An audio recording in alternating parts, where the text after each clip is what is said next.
সালাম নাম শুনেছেন? উজাইর নবী। উজাইর পয়গম্বর আলাইহিস সালামকে মহান আল্লাহ পাক 100 বছর ঘুমিয়ে রেখেছিলেন। উজাইর নবী উঠছেন তো অমনি জওয়ান হয়ে আছেন। জোরে বলুন সুবহানাল্লাহ। বেটা বুড়া হয়েছে কিন্তু বাপ জওয়ান আছে। আশ্চর্য হবে না? বেটার বয়স 100 পার কিন্তু বাপের বয়স 40। বুড়া আপনার হয়নি। আল্লাহ পাক উজাইর নবী আলাইহিস সালামকে ঘুমিয়ে রাখলেন। 100 বছর কেটে গেল। উজাইর নবী ঘুম থেকে উঠলেন, দেখতে পান খাবার, যেই খাবার খাচ্ছিলেন ওই খাবার আপনার এমনই অবস্থায় আছে। ঘুম থেকে ওঠার পর আল্লাহ বলছেন, ওগো আমার নবী উজাইর, কতদিন কতক্ষণ ঘুমিয়েছিলে বলো? বলে 1 অক্ত অথবা 2 অক্ত, একদিন হবে হয়তো। তো আল্লাহ পাক বলছেন খাবারের দিকে লক্ষ্য করো। খাবারের দিকে লক্ষ্য করা হলো, যেমনকার খাবার খেতে খেতে রেখেছেন তেমনই খাবার ওই জায়গাতে আছে। বলে ঘোড়াটা বেঁধে রেখেছিলে, ঘোড়াটার দিকে তাকিয়ে দেখো। ঘোড়াটার দিকে তাকিয়ে দেখা হলো ঘোড়াটা মরে পচে গিয়েছে, হাড়গুলা কিছুটা পড়ে আছে। তখন উজাইর নবী বলছেন, আল্লাহ আমার ঘোড়া গেল কোথায়? আল্লাহ বলছেন 1 নয় 2 নয়, 100 বছর ধরে তুমি এই জায়গাতে ঘুমিয়েছিলে। জোরে বলুন সুবহানাল্লাহ। 100 বছর পর গ্রামে গেলে কেউ চিনতে পারবে না। তো একজন নাবিনা বুড়ি ছিল, তো নাবিনা বুড়িকে দেখার পরে উজাইর নবী চিনতে পাচ্ছেন। যাবার পরে বলছেন, বুড়ি আমাকে চিনতে পারো? বলে আমি চিনবো কি করে? বলে আমি তো নাবিনা, আমি দেখতে পাই না। বলে আপনি কে? বলে আমি উজাইর নবী। বলে উজাইর নবী যেটা দোয়া করতেন আল্লাহ ও দোয়াকে কবুল করে নিতেন। আমি যে নাবিনা, আমি যে দেখতে পাই না, আমার চোখকে ভালো করে দেন। যদি আমার চোখ ভালো হয়ে যায় আমি দেখার পর চিনতে পারবো। তখন নাবিনা আপনার চোখ ফিরে চাইলো, আল্লাহর কাছে দোয়া করে উজাইর পয়গম্বর আলাইহিস সালাম চোখ আপনার ফিরিয়ে দিলেন। মহান আল্লাহ পাক বুড়ির চোখ ভালো করে দিলেন। বুড়ি দেখতে পাই, দেখার পরে বলছেন, সত্যি আপনি আল্লাহর পয়গম্বর উজাইর আলাইহিস সালাম। জোরে বলুন সুবহানাল্লাহ। 100 বছর পূর্বে যে উজাইর নবীকে আমরা হারিয়েছিলাম, 100 বছর পরে ওই উজাইর নবীকে এমনই অবস্থায় দেখতে পাচ্ছি। বুড়ি এবার বলছে, যেহেতু নবী পেয়েছি, ডক্টরের কাছে দেখবেন চিকিৎসা করতে গেলে কি হয়, আমার মাজায় লাগছে, বলবেন আমার ঘাড়ে লাগছে, তো যত জায়গার ব্যথা আছে একবারে ট্যাবলেট দাও, বলে কি বলে না? না খালি বলবে যে মাজারটা দেওয়ার ঘাড়েরটা দিও না, ঘাড়ে ব্যথা হোক। তো ওই রকম বুড়ি বলছে যে চোখ তো ভালো হলো হলো, তো পাটাও ভালো করতে হবে, চলতেও ঠিক মতন পারে না। তো বলছে, ওগো আল্লাহর নবী আপনি পাটাও ভালো করে দেন, আপনার পক্ষ হয়ে আমি সাক্ষী দিব গ্রামে। পাটাও যখন ভালো হলো, এবার আপনার গ্রামে যে সাক্ষী দিবে। এবার বুড়ি যাওয়ার পরে বলছেন যে কি ইনি হলেন আল্লাহর পয়গম্বর উজাইর আলাইহিস সালাম। তো আমার বলার উদ্দেশ্য হলো এই বাপ, দুনিয়ার সময়কে 100 বছর পার করেছিলেন, উজাইর নবীর জন্য একই সময়কে রেখেছিলেন। তো আমার আল্লাহ পাক পারেন যে দুনিয়ার সময়কে এক জায়গায় রেখে আল্লাহ আর আল্লাহর হাবিবের মধ্যে 27 বছর কাটাতে। জোরে বলুন। এটা হলো সুন্নি জামাত বিশ্বাস করে বাপজি আমার। তো নবীর সঙ্গে আল্লাহর সঙ্গে অনেক কথা হলো, অনেক আলোচনা হলো, অনেকক্ষণ ধরে দিদার হলো। এবার উম্মতের জন্য আমার আল্লাহ পাক দয়ার নবী মায়ার নবীকে নবীর উম্মতের জন্য তোহফা পাঠাচ্ছেন। কি? আপনার নামাজ। কত ওয়াক্তের নামাজ ফরজ গো? কত ওয়াক্তের?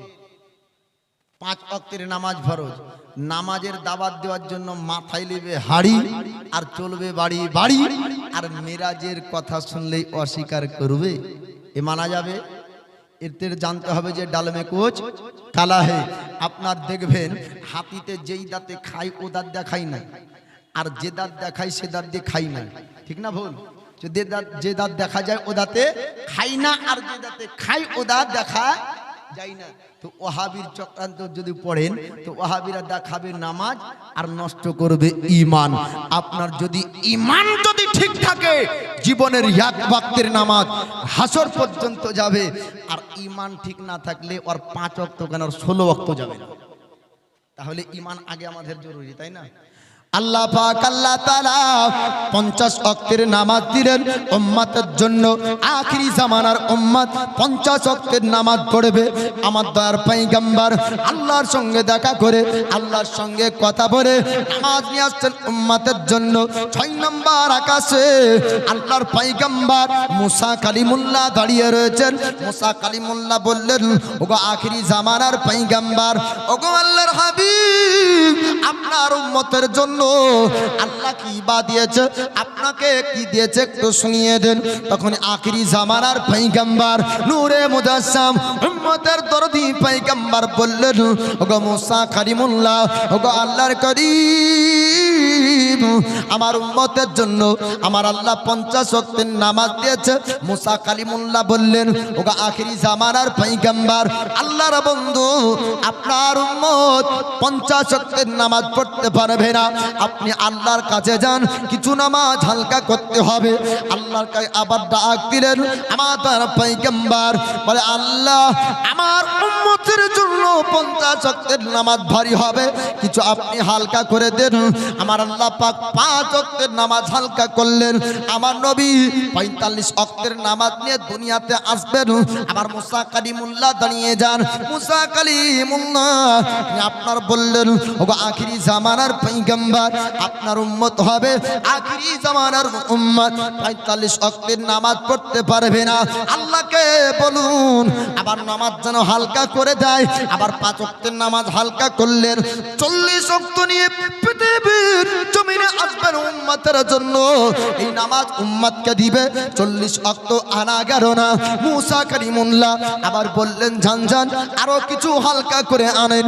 45 ওয়াক্ত থেকে 40, 40 থেকে আপনার 35, 35 থেকে আপনার 30, এরকম করতে করতে 1 9 2 9 বাবা 9 বার 5 করে কমিয়ে আল্লাহ পাক 45 ওয়াক্তের নামাজ কমিয়ে দিলেন। 5 ওয়াক্তের নামাজ নিয়ে আমাদের নবী আসবেন দুনিয়ার জমিনে। 6 নম্বর আকাশে আবার মুসা কালিমুল্লাহ বললেন, ওগো আখিরি জামানার পয়গম্বর, ওগো আল্লাহর হাবিব, আপনার উম্মতের জন্য 5 ওয়াক্তের নামাজটাও ভারী হয়ে যাবে, আপনি কিছু হালকা করে আনেন। আমার নবী বললেন, না না, আমার উম্মত 5 ওয়াক্তের নামাজ পড়তে পারবে, আমি আর হালকা করব না। এইরকম ভাবে আপনার বলে বলে দুনিয়ার জমিনে আসছেন মুসা কালিমুল্লাহ। তিনি বলছেন, আখিরি জামানার পয়গম্বর, ওগো আল্লাহর বন্ধু, আপনি যতবার আল্লাহর কাছে যান তত আপনাকে দেখতে ভালো লাগে। জোরে বলবেন না? মুসা কালিমুল্লাহ আল্লাহকে দেখতে চেয়েছিলেন, কিন্তু চামড়ার চোখ দ্বারা দেখতে পাননি, কারণ মহান আল্লাহ দেখতে দেননি, তাই পারেননি। মুসা নবী যে ক্ষমতা নাই টমতা নাই এ বলার দরকার নেই। মুসা কালিমুল্লাহ আল্লাহর সঙ্গে কথা বলতেন, জোরে বলুন সুবহানাল্লাহ। এটি ওনার খাস, আল্লাহ পাক ওনাকে এই মুজিজা দিয়েছিলেন যে উনি কথা বলতে পারতেন। কোন নবীকে আল্লাহ এ খাস ক্ষমতা দিয়েছিলেন যে মুর্দাকে বললে জিন্দা হওয়া তো জিন্দা হয়ে যেত, জোরে বলুন সুবহানাল্লাহ। তো এক একজন নবীকে আল্লাহ পাক এক এক রকমের মুজিজা অলৌকিক ক্ষমতা দান করেছেন। আর আমাদের নবীকে আল্লাহ এত ভালোবাসেন যে প্রত্যেক নবীর গুণ মুজিজা অলৌকিক ক্ষমতাগুলি টোটাল আমার নবীর ভিতরে, জোরে বলুন। আল্লাহর সঙ্গে কথাও বলতে পারতেন, মুর্দাকে জিন্দাও করতে পারতেন। যত নবীর অলৌকিক ক্ষমতা রয়েছে সব আমাদের নবীর মধ্যে রয়েছে। তো নবীর মেরাজ হলো আপনার কমবেশ 50 থেকে 51 বছর বয়সে সাবে মেরাজ আপনার হলো। নবুয়াতের 10 থেকে 11 বছর কেটে যাবার পরে 40 বছরের বয়সে নবুয়াতের প্রকাশ হলো। 50 থেকে 51 বছর বয়সে আপনার মেরাজ হলো। আপনার 53 বছর বয়সে মক্কা থেকে হিজরত করে মদিনাতে আপনার চললেন। তো নামাজ নিয়ে যখন আসলেন, মেরাজের কথা প্রকাশ করলেন, মেরাজের কথা যখন বললেন, তো আবু লাহাব, আবু জেহেল, উতবা, সাইবা, উমাইয়া বিন খালফ তারা চেষ্টা করলো এবার মনে হয় সাহাবীদেরকে মুহাম্মদের কাছ থেকে দূরে সরানো যাবে। তাই সাহাবীদের কাছে যাই, আর যাওয়ার পরে বলে যে তোমাদের নবী মুহাম্মদ যা বলেছে তা বিশ্বাস করেছো, এতদিন তোমরাই বলেছো স্রষ্টা প্রতিপালক রব একজন, তাকে দেখা যায় না, বিশ্বাস করতে হয় ওই আল্লাহকে দেখেছে তোমাদের নবী, বলো এটা কি তোমরা বিশ্বাস করবে? বলে যে নবী আমাদেরকে আল্লাহর কথা বলেছে ও নবীর জবানে কোনোদিন মিথ্যা বের হবে না, জোরে বলুন সুবহানাল্লাহ। ও নবী কোনোদিন মিথ্যা বলতে পারে না। তো নবী সমস্ত কথা সত্য বলতেন, এটাও সত্য বলেছেন। সাহাবীদেরকে যখন এর দ্বারাতেও কাফেরেরা পারলো না, যখন বেধর্মীরা পারলো না, নবীর দুশ্মনেরা পারলো না, তখন তারা একটা মাহেদা করলো কি 53 বছর বয়স যখন নবীর আপনার হয়ে যায়, আপনার 40 বছর বয়স থেকে আরম্ভ করে বিভিন্ন রকম ভাবে তারা চেষ্টা করে সাহাবীদেরকেও নবীর কাছ থেকে দূরে নিয়ে যেতে পারেনি, আর জুলুম অত্যাচারেও কালেমার প্রচার বন্ধ করতে পারেনি। জোরে বলুন সুবহানাল্লাহ। জুলুম অত্যাচার করেও বন্ধ করতে পারেনি। সাহাবে আবু তালিবের খেজুরের বাগানে 3 বছর সাহাবাদেরকে নিয়ে কাটিয়েছেন, কিন্তু তারপরেও আপনার বেধর্মীদের কথার উপরে আপোষ নবী করেন। নবী হকের প্রচার করেছেন। আর এই যে লাইটটা লাগিয়েছে না, এটা কারণ কি বলেন তিনি? অন্ধকারকে দূর করবে আর রোশনি নিয়ে আসবে। কুল জাআল হাক্কা ওয়া জাহাকাল বাতিল ইন্নাল বাতিলা কানা জাহুকা। কুল হে নবী আপনি বলুন হক এসেছে, বাতিল মিটেছে, আর বাতিল মিটারই ছিল। জোরে বলুন সুবহানাল্লাহ। যখন তারা মাহেদা করলো কি মোহাম্মদ যতক্ষণ থাকবে ইসলামের প্রচার ততক্ষণ থাকবে, মোহাম্মদ থাকবে না তো ইসলামের প্রচারও আর থাকবে না, তাই মোহাম্মদকে মারতে হবে। আমার আল্লাহ পাক আল্লাহ তাআলা আপনাদেরকে একটা কথা বলবো, সাহাবীরা আমার নবীকে কত ভালোবাসতেন। আমি হাদিস আপনাদেরকে শুনিয়েছি, আল্লাহ নবী হাবিবুল্লাহ তিনি আপনার বলেছেন, তোমরা অতক্ষণ পর্যন্ত পূর্ণ মুমিন হতে পারো না যতক্ষণ পর্যন্ত তোমার পিতা, তোমার মা, তোমার সন্তান সন্ততি সবার থেকে বেশি আমাকে ভালো না বাসবে, অতক্ষণ তোমরা পূর্ণ মুমিন হতে পারো না। বাপজি আমার শুনে নেন, আল্লাহর পয়গম্বরকে সাহাবীরা আপনার কেমন ভালোবাসতেন, এমন ভালো আমাদেরকে বাসতে হবে। কেমন তারা মহব্বত করতেন, এমন মহব্বত আমাদেরকে করতে হবে।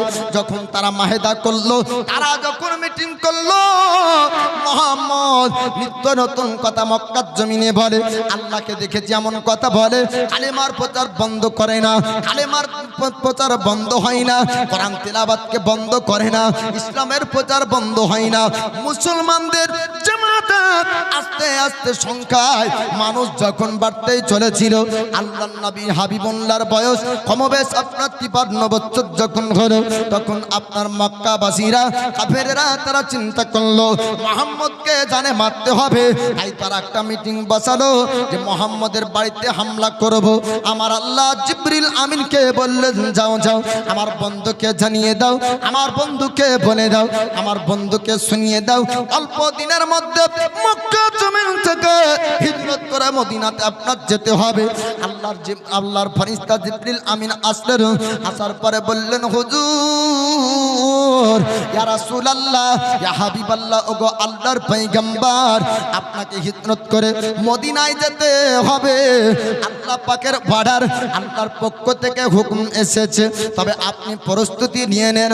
এবার যখন আপনাকে বলা হবে আপনি মক্কা জমিন ছাড়বেন, আপনাকে এই খবরটা অগ্রিম আল্লাহ পাক জানিয়ে দিলেন। আপনার প্রথম খবর জানানোর পরে 1 নয় 2 নয় বাবা 4 মাস পর্যন্ত আপনার কেটে গেল।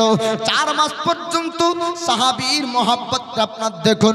আবু বকর সিদ্দিককে নবী বললেন, ওগো আবু বকর আমার সঙ্গে মদিনাতে তোমাকে যেতে হবে, হিজরতের সময়তে আমার সঙ্গে তুমি থাকবে। ওই আবু বকর 4 মাস পর্যন্ত ভালো মন্দ খাবার আপনার খেতেন না। বলে কেন খাবার খেতেন না? আবু বকর সিদ্দিক তিনি দুটো সবারিকে আমার নবীর জন্য একটি আর নিজের জন্য একটি সবারি আপনার রেডি করে রেখেছিলেন। নিজে খাবার কম খেতেন আর চতুষ্পদ জানোয়ারকে আবু বকর সুন্দর খাবার খাওয়াতেন। আপনারা আমরা বলবো যে কেন নিজে খাবার কম খেতেন আর তাদেরকে বেশি কেন দিতেন? তো আবু বকরের মনের উদ্দেশ্য ছিল এমন যে সবারই যদি সফল হয় আমার নবীকে দ্রুত গতিতে মদিনা নিয়ে যাবে। জোরে বলুন সুবহানাল্লাহ। এ হলো সাহাবীর অন্তরে নবীর মহব্বত, প্রেম, ভালোবাসা। আপনাদেরকে একটু বলবো, আবু বকর সিদ্দিক আমার নবীকে আপনার এত ভালোবেসেছিলেন, আল্লাহর নবী হাবিবুল্লাহ আমার আবু বকরকে এত আপনার ভালোবাসতেন, আবু বকর নবীকে এত ভালোবাসতেন, ওই আবু বকর সিদ্দিক বলেন 4 মাস পর্যন্ত আপনার ভালো খাবার তিনি খেতেন না, ওই আপনার দুটো সবারিকে সুন্দর ভালো আপনার খাবার খাওয়াতেন। আল্লাহর নবী সাহাবী আবু বকর সিদ্দিক আপনার 4 মাস ধরে ইন্তজার করে। আর ইয়াসরাবের মানুষেরা আবার তপ করতে আসে, মদিনার মানুষেরা আবার তপ করতে আসে। আর আসার পরে যখন মক্কার দৃশ্য দেখতে ভাই নবীর ওপর জুলুম অত্যাচারীরা করে, তখন মদিনাবাসীরা বলেছিলেন হুজুর আপনাকে মক্কায় থাকতে হবে না, আপনি মক্কার জমিন ছেড়ে দেন। ইয়া রাসূলুল্লাহ ইয়া হাবিবাল্লাহ, ওগো আল্লাহর পয়গম্বর আপনি মক্কা ছেড়ে দেন আর আপনি মদিনায় চলুন। মদিনাবাসীরা সবাই আপনার উপর কালমা পড়বে, আপনার কাছে তারা মুসলমান হয়ে যাবে, দ্বীন ইসলাম কবুল করবে। হুজুর আপনি মক্কার জমিন ছাড়ুন, আপনি চলুন আমাদের সঙ্গে মদিনায়। আমার দয়ার নবী বললেন ও মদিনাবাসীরা তোমরা একটা কথা শুনো, আমার আল্লাহ যতক্ষণ পর্যন্ত আমাকে হুকুম না করবে আমি মুহাম্মদ ততক্ষণ পর্যন্ত মক্কার জমিন ছাড়বো না। আমার আল্লাহ বলবে আমি তখন মক্কার জমিন ছাড়বো। এমন করে আমার নবী বললেন মদিনাবাসী তোমরা শোনো, যখন মক্কার তোমার ভাইয়েরা তোমার কালেমার ভাইয়েরা যখন মুহাজিরিন তোমাদের কাছে যাবে, মুহাজিরিন আনসারী এক অপরের মধ্যে তোমরা ভাই ভাই হয়ে থাকবে, আর মক্কার ব্যক্তিদেরকে তোমরা আশ্রয় দিবে, খাবার দিবে আর থাকার জায়গাটা দিবে। এই কথা আমি তোমাদেরকে বললাম। এমন কথা আপনার বলে মক্কাবাসীদেরকে আপনার মদিনাতে আপনার পাড়াতে শুরু করলেন। এইরকম করে 4 মাস যখন আপনার কেটে গেল, আবার 4 মাস পরে এবার তাদের একটা মায়দা শুরু হলো। আজকে রাত্রিতে মুহাম্মদের উপর হামলা করতে হবে। আমার আল্লাহ পাক বললেন জিবরাইল আজ আমার বন্ধুকে জানিয়ে দাও আজ রাতারাত্রিতে মক্কার জমিন ছাড়তে হবে, আজ রাত্রিতে মদিনাতে রওনা হতে হবে। রাত্রিবেলায় আবু বকর সিদ্দিকের কাছে আমার নবী আপনার চললেন, দরজায় আওয়াজ দিয়ে ডাক দেয় আবু বকর একটু উঠো। আপনার এক ডাকে সঙ্গে সঙ্গে আবু বকর জেগে যায়। আবু বকরকে দেখার পরে আমার নবী বললেন আবু বকর তুমি কি রাত্রিতে ঘুমাওনি? আবু বকর তুমি কি রাত্রিতে আরাম করনি? আবু বকর বলছেন হুজুর আপনি যেদিন থেকে বলেছেন মক্কা থেকে মদিনার হিজরত হবে আমার সঙ্গে থাকবে আবু বকর, আমি সেই দিন থেকে আজ পর্যন্ত কোনোদিন ঘুমাই নাই। আপনি যেদিন থেকে বলেছেন কোনোদিন নবী গো ঘুমাইনি, রাত্রিতে আজকে চলতে হবে। আল্লাহর নবী বললেন আবু বকর এবার আমার সঙ্গে আসো, রাতারাত্রিতে মদিনাতে যেতে হবে। হযরতে আপনার আয়েশা সিদ্দিকা রাদিয়াল্লাহু তাআলা আনহার বড় বোন তিনি আপনার খাবার তৈরি করে আবু বকর ও নবীকে দিলেন। দ্রুত গতিতে আপনার চলছে উটনি, আপনার লাগাম ধরে নিলেন। আলী সেরে খোদা মুশকিল কোসা, আলী সেরে খোদা মুশকিল কোসার 2 চোখ দিয়ে পানি ঝরতে লাগলো। আপনি আপনার কেঁদে কেঁদে বললেন হুজুর আপনি আবু বকরকে নিয়ে যাবেন। আব্দুর রহমান বিন আউফ গিয়েছে মদিনাতে, আপনি উসমান গানিকে পাঠিয়েছেন মদিনাতে। হুজুর সবাই গেল মদিনায়, আমাকে আপনি কি মদিনায় নিয়ে যাবেন না? আবু বকরকে নিয়ে আপনি চলেন। আমার নবী বললেন আলী তুমি শোনো, আমি আজ পর্যন্ত আমানতের খেয়ানত কোনোদিন করিনি, আমি আমানতদার বিশ্বাসী ব্যক্তি। 40 বছরের আগেও আমাকে আল আমিন বলে মক্কাবাসীরা জানতো। আমানতের মালগুলা যার যার মাল তাকে তাকে দিয়ে তুমিও আসবে মদিনায়। সুবহানাল্লাহ সুবহানাল্লাহ। হযরত আলী বুঝে নিলেন নবীর জবান দিয়ে যখন বের হয়েছে যে আমানতের মাল ফিরিয়ে মদিনাতে আসবে, তাহলে বোঝা গেল যে মক্কাবাসীদের শক্তি নাই আলীর উপর আঘাত করতে। জোরে বলুন সুবহানাল্লাহ। নবীর বিছানায় আলী শুলেন, চলেন এবার চললেন দয়ার নবী। যেতে যেতে গাড়ে সুরে আরাম করেন। এটা আপনারা বহুবার শুনেছেন, সাপে ছবল মারলো লালা মুবারাকে বিষ পানি হয়ে গেল। আমি এটা বলবো না বাপজি, আমার গাড়ে সুরে নবী আছেন। হযরত আপনার আবু বকর সিদ্দিকের বেটা আব্দুল্লাহ, তিনি প্রতিদিন বকরি চড়ানোর জন্য যেতেন আর নবীর কাছে খাবার পৌঁছে দিতেন গারে সুরে, আর মক্কার কি পরিস্থিতি ঘটছে ওটা বলতেন। এবার মক্কাবাসীরা তারা আলোচনা করেছে, মুহাম্মদ যদি মদিনায় চলে যায় তাহলে পুরো মদিনাবাসী মুসলমান হয়ে যাবে, মক্কার উপর হামলা করবে, মুহাম্মদ যেন মদিনায় না পৌঁছাতে পারে।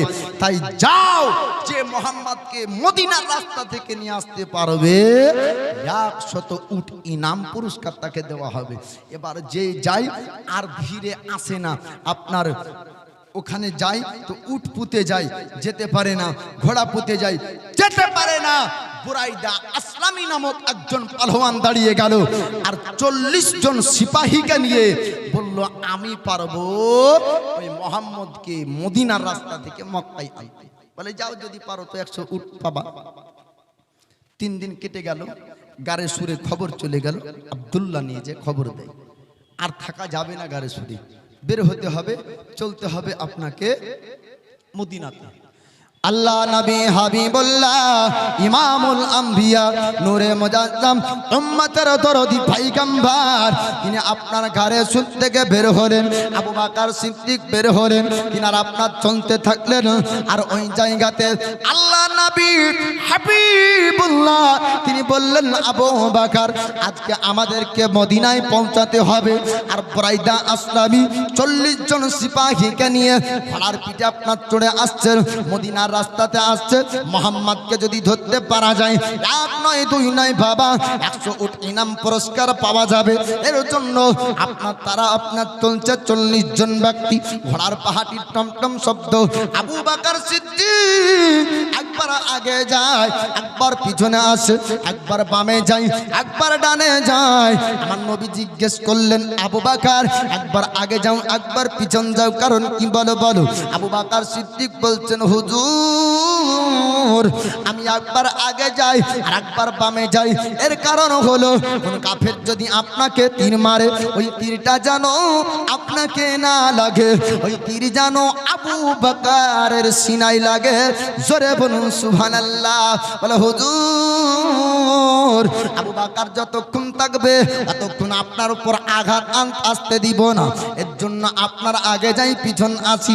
আল্লাহর নবী বললেন, আবু বকর তুমি চিন্তা করো না, টেনশন করো না, আমি মুহাম্মদ তোমাকে কথা দিলাম, যারা আসবে তোমার নবীকে ধরে নিয়ে যেতে পারবে না। আল্লাহর নবী আপনার জানেন, আমার আল্লাহ পাক মানুষের অন্তরের খবর পর্যন্ত আমার নবীকে জানিয়েছেন। জোরে বলুন সুবহানাল্লাহ। বেধর্মীদের দিমাগে কি চলতো ওটা পর্যন্ত আমার নবী জানতেন।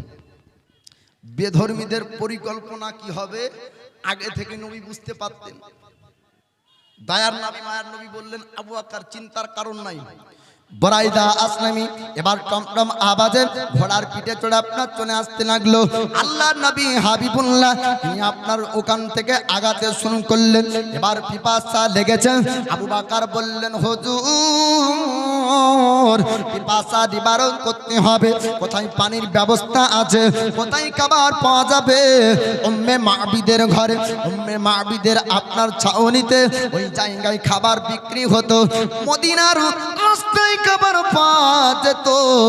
আবু বকর সিদ্দিককে আমার নবী বললেন, ওই দেখো নারায়ে তাকবীর, নারায়ে তাকবীর, নারায়ে তাকবীর, নারায়ে রিসালাত, নারায়ে রিসালাত, জনাব হযরত মাওলানা তাইজুল ইসলাম রেজভী সাহেব জিন্দাবাদ, নারায়ে তাকবীর, নারায়ে তাকবীর।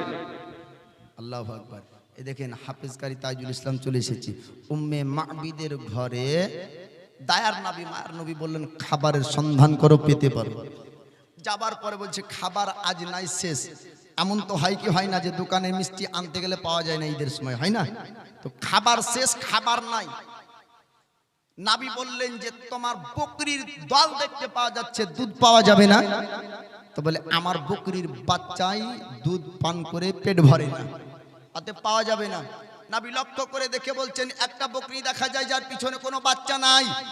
উম্মে মাবিদ বলল, এর কোনোদিন বাচ্চা হয় না, এ হলো বাঁঝা বকরি।